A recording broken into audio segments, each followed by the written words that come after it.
Is there anybody who can sort of calm things down, Simon, or is it very much like it is in the US at the moment, where there's really no figure that can bind the two sides together?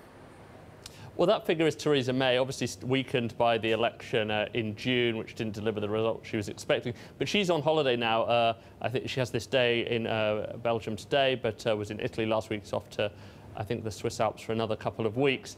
And it might play to her advantage just to let things drift through the summer.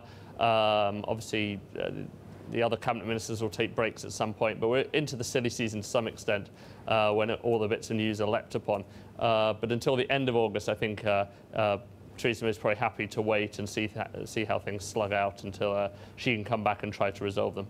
Simon, how are businesses doing? What are they saying? Are they also happy to wait, or are they putting plans on hold that wouldn't necessarily be otherwise?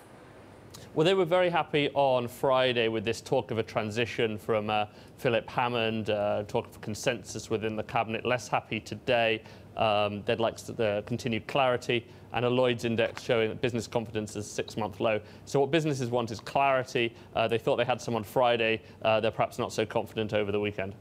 One of my favourite stories today, Simon. Next steps in Brexit talks. Beach guide for a hassle-free summer. Wonderful piece, just signposting the key dates through next year.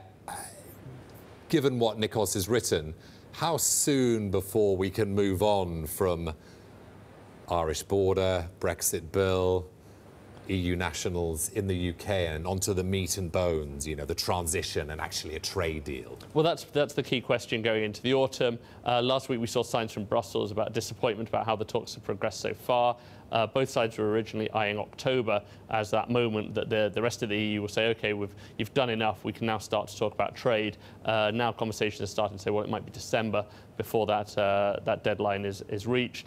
And of course, that's a problem for the UK. The longer it takes to agree these kind of basic areas of the breakup, the less time it has available to discuss trade. Hidden at the bottom of Simon's Brexit bulletin today. You might have missed it if you had skimmed through it. The Brexit bulletin is going to take a summer holiday, Simon. What's going on? We're going to take a little break. A lot of similar publications have done the same. In fairness, though, you saw today with our discussion of what the court could do, and also HSBC by Stephen Morris, there's probably enough to keep the bulletin filled tomorrow, but we're going to take a little break. Yeah. We'll be back in August.